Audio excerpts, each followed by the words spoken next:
Well, good afternoon. We're ready with another oral history broadcast, and we're visiting on Commerce Street in Hardin today. I'm Ray Mofield, and we're in the home of Mr. and Mrs.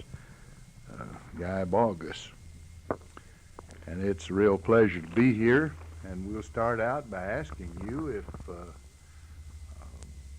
you mind telling us when you were born. No, I was born May the 27th, 1905, in the city of Hardin. So you're not quite 80 yet. No, You were born in Marshall County, right here in the city, you yes. say. Now, Hardin then had about 250 people. Something like that, yes. Now it's 545, I believe, in the 80 census. Yes. And well, it's real good to see you and see you Thank sitting up and apparently rather active, although I'm sure the weight of the years come along pretty heavily at times. Your mother and father were Albert and Bessie Boggess. And my mother lived to be 87, and my father lived to be 98.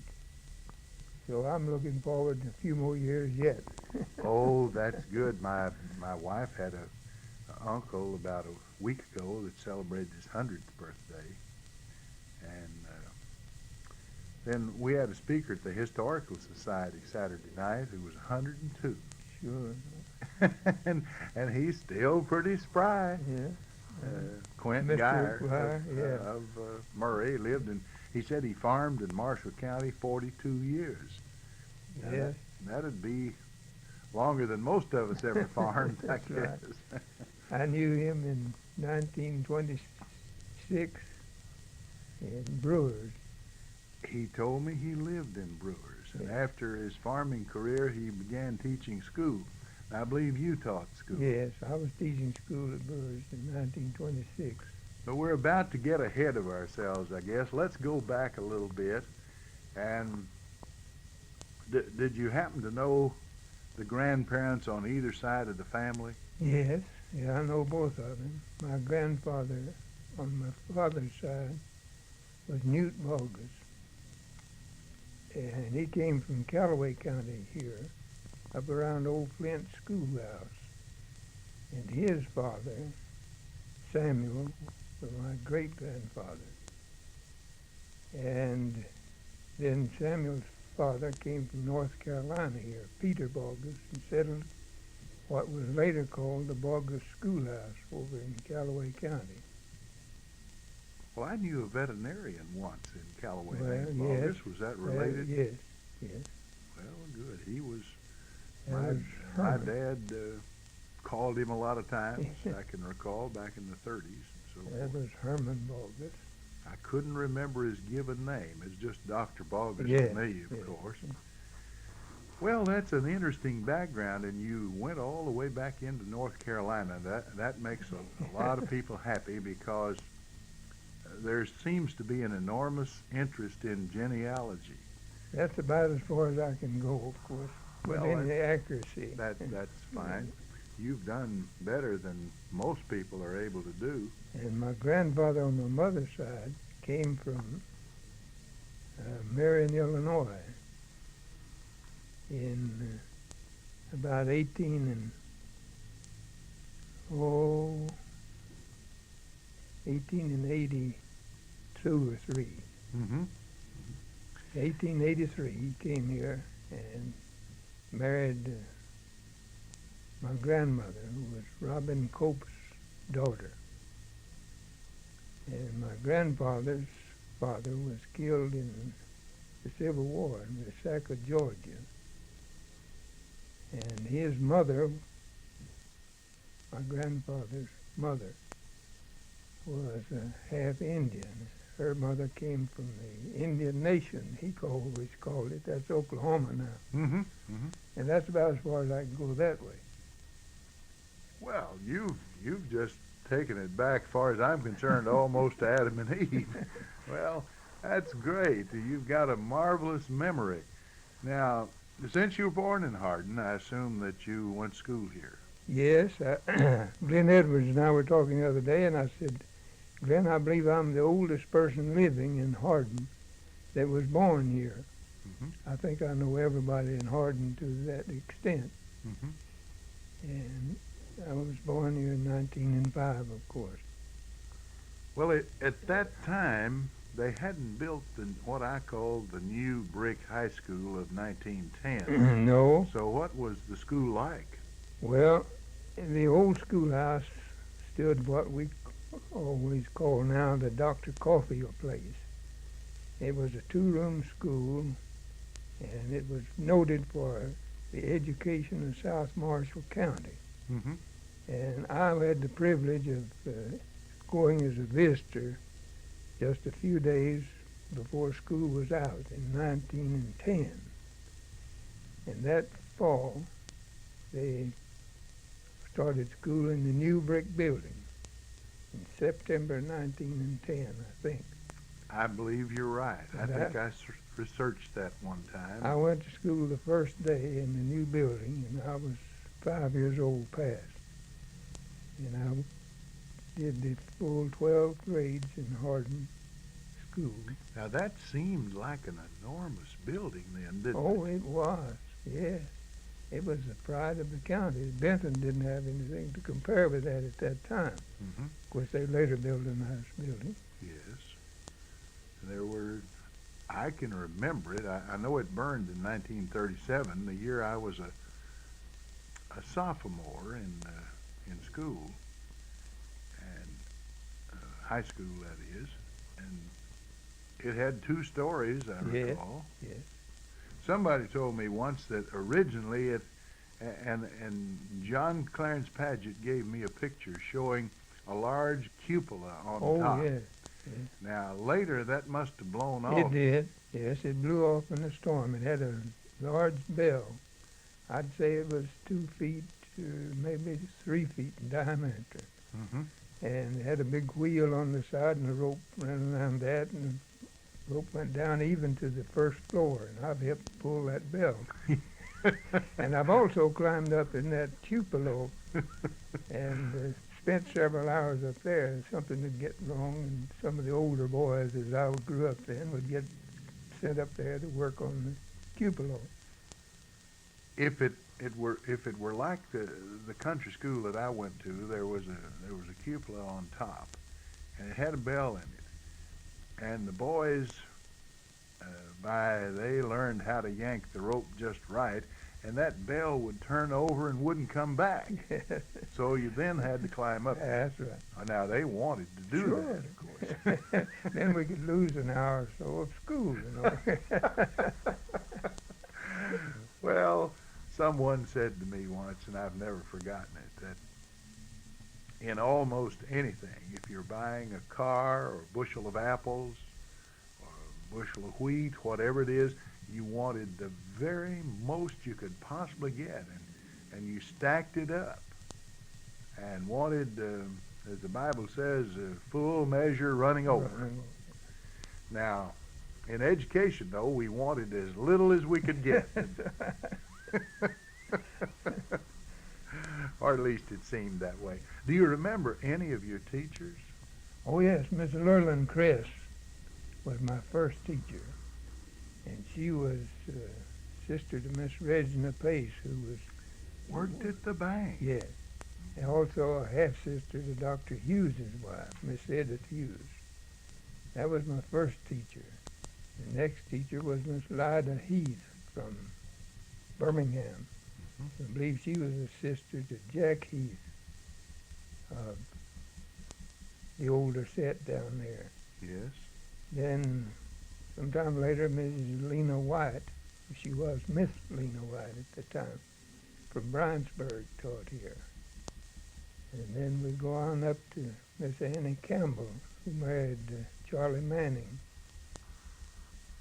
And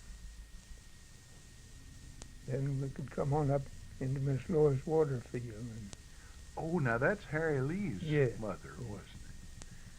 I believe he told me once that he went here. His mother was teaching here, so he attended Hardin for I don't know how many years, but however long his mother taught, I guess.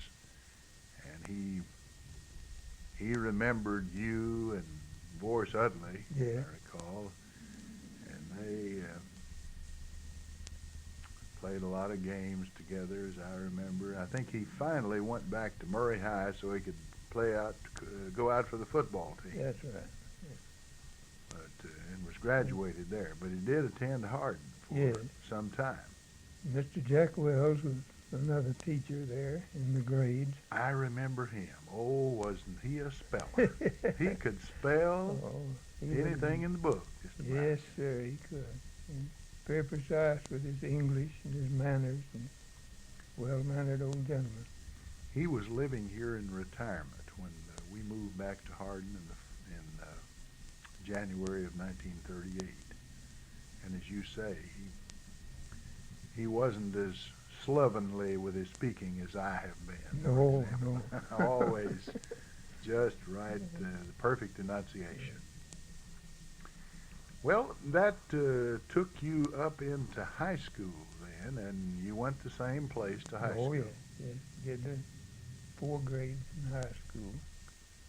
Started there in 18, I guess.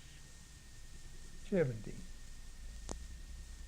So your class was 17. It came out in 22.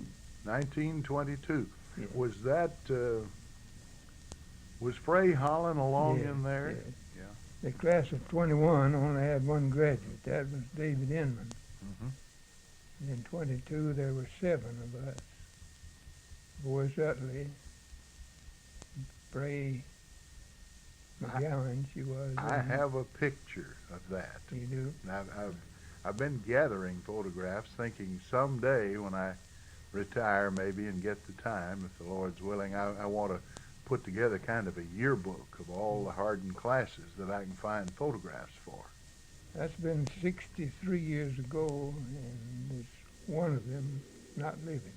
Laura Laura Harrison. Mm-hmm. Is the only one that I know. Well, that's remarkable, isn't it? Yes, it is. And let's see, had Junius Lewis come along by then? No, he was the next year. Next year. Yes. All right. Well, Hardin, as I recall, was the second high school in the county. Yes. Benton, when the legislature passed the law saying that each county had to have at least 1 high school, Benton became the high school. They'd had a school there since 1869 or so, I believe. It was a sort of an advanced grade, but is more or less private. And then they began in the fall, I guess, of 1909. Now, Hardin started in the fall of 1912. That is the building. Yeah. The high school part started in 1912. Uh-huh. The high school part, that's what I meant. It had 2 years of just the 8th grade. Mm-hmm. And of course, it was just the ending up of these subscription schools or pay schools. Mm-hmm. And they even did that some, I think, the first year. After school was dismissed, they held some classes for would-be teachers and those that wanted other instruction, I think. The first class, I'm not sure I can remember all of them, but I believe Donald Hughes was in it, and Mrs. Castleberry. Yeah, Hunter Trevathan. Hunter Trevathan, Yeah. she was then. Yeah. And let's see, Louis Jackson Jackson of Paducah was in that class, and others, 4, 5, 6 of them. I don't remember now exactly what, but that was quite a time. And by that time, Hardin had organized a graded school district. Yeah. So, well, very good. What did you like most in school? Oh, I don't know. I was just a general scholar, had no specialties. Were you old enough to be in that group of people that could complete the 8th grade and go take an exam at the county superintendent's office and start teaching? Yes, sir. Yes. In fact, I did that. Well, of course, I went to Bowling Green in the spring of 1923, And while I was there, I took that teacher's examination Mm-hmm. and passed with a second-class certificate and taught the 2 years on that. Now, I presume, was your dad a farmer? Yes. So you grew up on the farm. You know about tobacco worms. Oh, yes. Yes, I was a farm boy. I even worked the tobacco, killed the worms and so on, while my father went to moonlight school during the war to learn to read and write. Mhm. I'd hurry home from school and take his place in the tobacco field. He'd get on a horse and ride down to Liberty Schoolhouse and have his lessons, learning to read and write. Liberty is one of the oldest names in the county. I believe that wasn't terribly far from Wadesboro. There was a Liberty Church and a Liberty School, Yes, and as I recall, at least when they merged the churches of Wadesboro and Liberty, they called it Union Hill. that's right. So, That's right. and then there Union Hill had a school later. I taught my first school at Liberty in 1923, 24, of course, Mm-hmm. and it was my first experience with a one-room school. How did you like it? It was altogether different, but I learned more than all the 100 students did. I had 100 students enrolled. That was a big group for Yeah, one 18 teacher. years old. 18 years old. There's a lot of responsibility. More than And I could realize. You hadn't had practice teaching or Oh, anything like no. Just, today. They'd think that is terrible, wouldn't they? yes, it is. I tell you, I had a little advantage, though. After I'd finished the high school in the spring of 22, I went back to Hardin, and old Brother White was teaching the 8th grade here at Hardin. And I took the 8th grade courses up till Christmas and reviewed that and got some ideas about teaching. Mhm. It really helped. That's the only practice teaching I had. You know, I remember that Mr. White, I Yeah. believe. Didn't he preach around the Yeah. area? Yes, it is. Well, I think he was, I know he was living in Hardin when we moved back here in 38. Yes.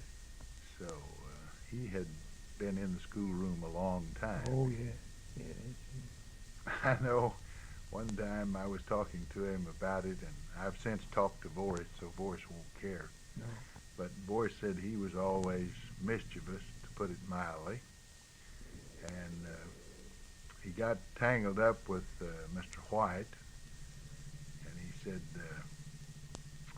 Boris, you and I are going to lock horns one of these days. And I think he finally whipped him. Which you could do back then. Yes, without- sir. Yes. I recall my first day at school, Dad went along and told the teacher, said, now if he doesn't behave, you give him a good whipping and tell me, and when he gets home, I'll really give him one. Well, I got several whippings, but I didn't have brother and sisters, so I never let out the news. No, sir. I didn't either. I had nobody to tell. All right, you taught school that year, and how long did you teach? For about 18 years. I taught my last school ending in 1942 Mhm. and went to work with the TVA and worked with them to 45. And some way or other, you were a Woodman of the World insurance representative, because I remember I had 3 policies that I Yes. paid you for. You were local secretary or Yes. whatever. Financial secretary. Financial secretary. Okay. Well, before we get too far away, let's ask about your favorite games you played back then. Well, in the grade schools, and even when I was teaching, baseball of some sort was the main game.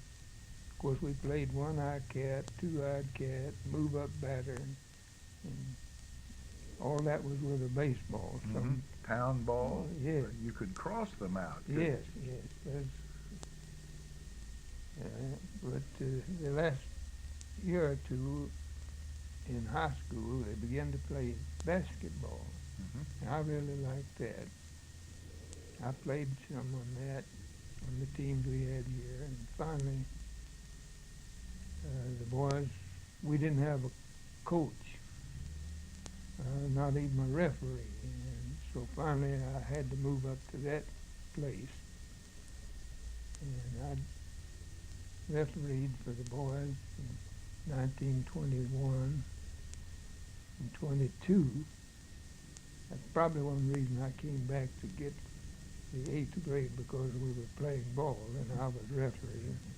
But the boys did go on to win the tournament in Marshall County. And Quite an accomplishment. all outside, played on the open court. Yeah, we didn't have a gym here till 37. That right. fall, the new building. Yes. Well, let me ask you, you were interested in the girls, I guess. Oh, naturally. I was a boy. And where did you meet your wife? Over here at school in 1922. Was she in the same class? Oh, no, I was leaving when she came in. She's a little younger, but you met her there, and was it love at first Oh, sight? I guess so. Yes, I guess so. When were you married? In January the 11th, 1925. Next January the 11th will be our 60th anniversary.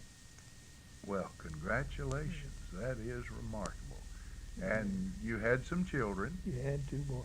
My wife was a Henderson. She was Tim Henderson's daughter. And her mother was a Puckett, and who died when she was small. And Now, your wife taught some too, didn't she? no, Never did. no, I guess I had that mixed up. But you had children, had 2 boys. and that's Charles and Gary. That's right. There's 9 years difference in their ages. They came along about one at a time, didn't realize they had brothers till they got grown, I think. Yeah. Do you have any grandchildren? Well, yes, we have 4 grandchildren and 3 great-grandchildren. And the grandchildren are all Boggesses, because you had 2 sons. That's right. Now, Gary has attained a considerable position at Murray State. He's dean of the College of Arts and Sciences, I guess it is, or whatever the name. They change the name every now and then, but it's the science program, more or less. Yeah, we think so. Thank you. He got his doctorate at Knoxville, Tennessee, University of Tennessee. Well, my daughter Ruth Ann's there now working on hers. Sure enough, that's a nice place to be. She seems to like it pretty well. We visited them frequently when they were in Knoxville. He got All his right. master's from Purdue in Indiana. And Well, tell us what you remember about Hardin in the early days. Was there a livery stable here? oh yes. Now my boyhood days, my first remembrance of Hardin was right alongside the railroad, that street that runs by the railroad, from the crossing where the depot used to be. Yes. It was a row of plank buildings. Section houses? No, plank business buildings. Oh, I see. There was groceries, hardware, and so on. It was just a slum-looking place when I can first remember. Of course, all of them were just thrown-up buildings, herded. So they caught a fire when I was about 5 years old, I guess. That row burned out. Then, of course, Crawford, Jones, and Gatlin built the brick building standing Now, there that now. was the big store that I called the Davenport Brothers? Yes, yeah. Crawford, It's still Jones, standing. and Gatlin. Yes. And over on the other street, there was a big building there that Tom Miller incorporated and built that. Ryan Miller and Company, Yes. or some That's such right. name. That was Ryan Miller and Company. Tom Miller and Nat Ryan. and others connected with it built that building. Now, we called that Ted Pace's store Yeah. when I was a kid. That's right. That's where Ted killed himself. Mhm. And it was a big brick building. My wife's grandfather, I guess, burned some brick in that. Anyway, they furnished the timbers for it. They were 8 by 12 and 10 by 12 inches, and some of them were 24 feet long. They hauled them in here with cattle pulling the wagon. With cattle to wagons. Yeah. Well, that's interesting. Part of that, I know. Then they built that row again on that side. They didn't build much back where the ones burnt. They built several wood buildings in there. And then later several of those buildings burned out. And there was a telephone office and a drugstore and, I don't know, other stores in there, I can't remember. Now, just south of that big Ryan Miller place, somewhere, I don't know exactly when, but I can remember going to Dr. Caulfield's office Well, there. it's still there now. Mhm. That's where Tubbs lived. Mhm. But prior to that, there was a big concrete building. And old Uncle Joe Clark and Horace Smith ran a dry goods store there. It was, to us then, about what Walmarts would be today. Yeah. It drew people from Tennessee River to Brewers, and it was a heyday long about then. But that burned. I guess Dr. Caulfield had offices upstairs in there. I'm sure he did when it burned. Mhm. And then he bought that lot and built the building there. It's there now. Now, right across the street from it was the Hardin Bank building, wasn't It was right across. it? On the just east. Yeah, from the Ryan Miller building. Uh-huh. Yeah, yeah. And And the light plant was next to it, yeah, in there somewhere. And John Crosby had an ice and coal house. yeah, that's right. Then on down further, right across from the street that goes, well, that's Watkins Street, was the old city hall. It was a wood building, Mhm. had cages for jail, had a judge's platform and rostrum, and had, I can remember old Judge Shelton officiating there when I was a boy. I'm not sure who the judge was, but I can recall Horace Warren as chief of police. Yes, he was one of the first. And I wonder about what time did he build that row of buildings, which would have been between that corner and the Davenport store corner, up toward the railroad. But he built I guess it is 4 or 5 stores in a row there. Yes. Well, That must have been, I guess, in the 20s sometime. I imagine it was. One thing I remember going in there about 1930 and seeing the most amazing thing I had ever seen. Henry Davenport had a restaurant there, and you could put a nickel in a big, fancy, colorfully lighted machine, and it would play a record by itself. A mechanical hand would reach out and grab a record, turn it up on edge, and set it down on the turntable, and That's right. let down the pickup arm, and here you'd go.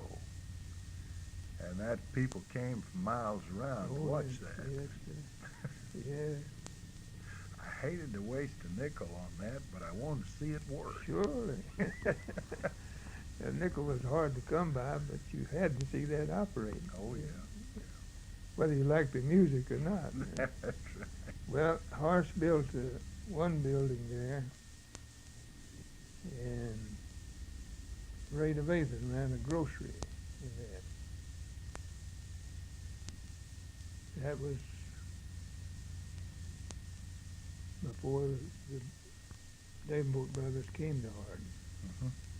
Then he added one on the east side of it. And he ran a store there off and on for years. And he put one on the west side. And John Rowe Phillips opened that up as a post office. It was a post office for a long time. Mhm. Well, you know, we've talked here, and 28 minutes has rolled by already, and I want to make sure that you get in anything in particular that you'd like to say, something I you'd don't- had that I haven't asked about. I don't think of anything. I just Do you recall any funny incidents that occurred around town that would bear telling, maybe?